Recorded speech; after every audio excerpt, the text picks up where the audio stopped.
what's up, guys? I'm gonna go over some super easy things you can do to help you have a better tournament round.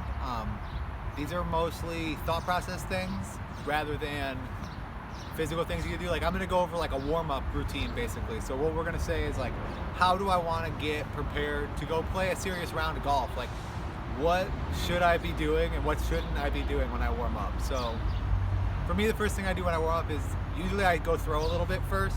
So I'll grab all my putters. Let me grab all my putters. I'll grab a bunch of putters, like regular old putters, not approach discs or anything. And I'll throw them maybe 100, 150, 200 feet. Just throw them comfortably forward in an open space. Maybe throw some hyzers. Throw some of the angles that I like to throw the best. But I'm not grabbing my drivers, grab my putters, because the slower discs require a little more finesse, and it's harder to throw a putter than it is to throw a driver for most people. So if you can do it with a putter, you're going to be able to do it with the driver. So grab your putters, maybe your mids if you want to throw some harder shots to get that warm-up feeling where you're really getting your bones stretching. So like, I'm going to throw my putters. I've got like 5 of them in my bag. I'm going to throw them there. I'm going to throw them back.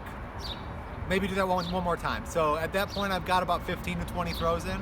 I'm going to do some stretching. So like for me, I like to just make sure my legs are stretched and my hips, my sides. Like, I'm gonna rotate a lot today, so I gotta make sure this is stretched out. So I do a lot of these, a lot of leg stretches, you know, whatever you need to do to stretch out. Do that for a few minutes, and then probably go throw there and back again one more time. So I've done like 25, 30 putter shots so far. Backhand, if you throw a lot of forehands, just do it with your forehand too. I usually I'll grab like 3 putters and 3 approach discs. Throw 3 backhands, 3 forehands, both ways. After you've done that, you're gonna wanna go putt a little bit. So like, the big thing I see a lot of people doing is just, they warm up from putting from way too far away, and they psych themselves out. So they start worrying like, oh no, why aren't my putts going in yet? I need to start making putts. Making putts is what I need to do. So easiest way to fix that is, you wanna go for 100% makes as a warm-up putter. So like, what I do, I go to the basket. I usually will walk up to a basket with a lot of people putting, and I will make sure I'm the closest to the basket out of everybody that's warming up. I'll just find the person that's the closest, and I'll take like 2 more steps closer to the basket than them, and I'll putt from there. Make like 8 in a row from like 12 to 15 feet. Once I've made like 8 in a row, I'm gonna evaluate. I'm gonna go, okay, did I make 8 putts in a row, or did I make 8 perfect putts in a row? And the goal is, you want your putts to feel like they're hitting exactly where you're aiming, and they're hitting the chains and falling in the cage. They're not bouncing around, they're not toilet bowling around, they're not going nub and down. You want to make a bunch of perfect putts in a row from really short distance, because if you can see what a good putt looks like, it's going to be easier to emulate it from a further distance. So you go 15 footers, 15 footers, 12 footers, and you make them. You just keep making them over and over until you feel like no matter how bad you miss, it still goes in. So I keep hitting 15 footers until I start making bad putts that don't feel good. I putt it feels bad, but it still goes in. If I'm making that happen, that means my range of like errors, my consistency range is small enough that the best putts are perfect, the worst putts are still in. And that's what you want. You want your bad putts to still go in.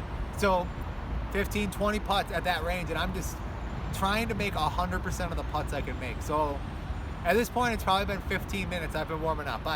Maybe 20. I threw my 20, 30 shots with my putters, low distance, because I don't have to go as far to pick them up. Stretched out a little.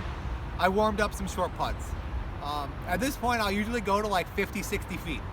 I will go, and it's not to make the putts. I'm not trying to make these 50, 60 footers. I'd love to, but I'm not really getting into that like super focused mindset. I'm just trying to see what it feels like to lay up or half run a putt from like 50, 60 feet, because you're not going to park everything and you're not going to be in the circle all the time. So you get to that 50, 60 foot putt range, and what can I do to make it feel good when I putt this, maybe have a chance to go in, but ultimately land as close to the basket as I can. So I go to 50, 60 foot. I feel how that feels. I'm feeling it. I want to get that comfortable feeling. I want to feel like it's normal and not foreign to make or take a 60-foot putt. So I've worked on my 15 footers. I warm up those 60 footers to make sure I can get the putter the right distance, I can get that distance, go right back to the 15 footers. I go back in, and if you don't straddle putt, take some like 10, 15 foot straddle putts. Don't go to the edge of circle and straddle putt if you ain't a straddle putter. What's gonna happen is you're just gonna miss them all, and you're gonna feel like you suck. You're gonna be like, man, I can't make a single damn putt from these straddle putts. What if I got a straddle putt today? And it's like, well, if I'm in the tournament and I find myself forced to straddle putt, I'm 22 feet away with a straddle putt from the bushes. And I think back to earlier in the day, and I made 6 in a row from 12 feet with a straddle putt. I'm 100% with my straddle putts right now. I am nails. I haven't missed one yet. So the chances of me making this putt are higher because my confidence level's through the roof and my makes were all perfect. All I need to do is, since I'm further away, put it either higher in the air or more power or a mixture of those two, which that's something you do naturally. You don't really think about it, but most people will naturally add a little more or add a little more height as they get further away, and you don't want to have to think too hard about it. Like, obviously, once it gets really windy out, there's situations where you got to think about that. But big killer I see with a lot of people is I'll play on a card with a great player. I'll play with a dude that's 1,000 rated, he kicks ass, one of the best putters I know, and I see him, and it's like 30-mile-an-hour winds that day. And I watch them warm up, and they don't make that many putts because they're warming up from 30, 40 feet. And then we get to the tournament, and they can't make their putts. They're just chaining out left, chaining out right, a little high, hit the band. And it's because they haven't made that many putts yet today. They don't know what it feels like to be perfect and be consistent. And so they have no baseline to base it off of. They're stuck trying to figure out what can I change to make it work? And it needs to be, how can I emulate what I was doing earlier? How can I make it feel exactly the same as when I was making 15 footers over and over and over? So that's like a super short tip, but it's really important to warm up effectively. I've got like a long history of warming up in a music setting. I was in a bunch of different drum lines, and every music instructor has a different thought process on how to warm up.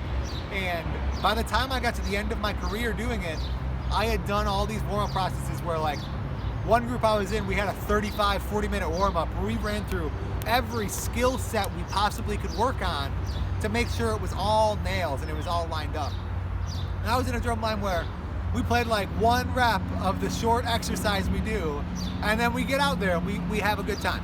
And it's that quick. And what I realized is if you have a good baseline understanding of all your forms, your skill sets, and you've got a good practice regimen on those skill sets, warming up isn't to like fix anything.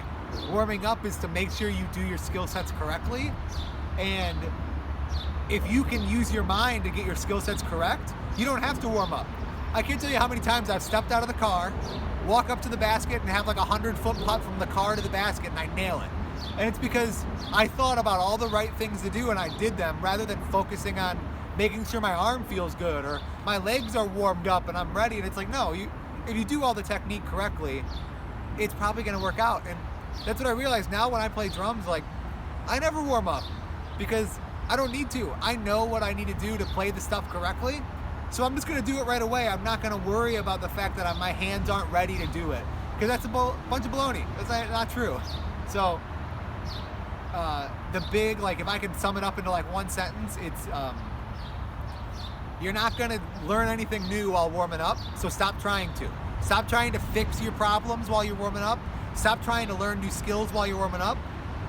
Just focus on consistency when you warm up and focus on being perfect when you warm up. And if being perfect is you making 100 putts in a row from 10 feet away, so be it. So be it. You made 100% of your putts. Your confidence is through the roof, and you're gonna be a better putter at the end of the day because of it, because you're not missing putts all day long. You're making putts all day long. So hope that helps. Have a good day, y'all.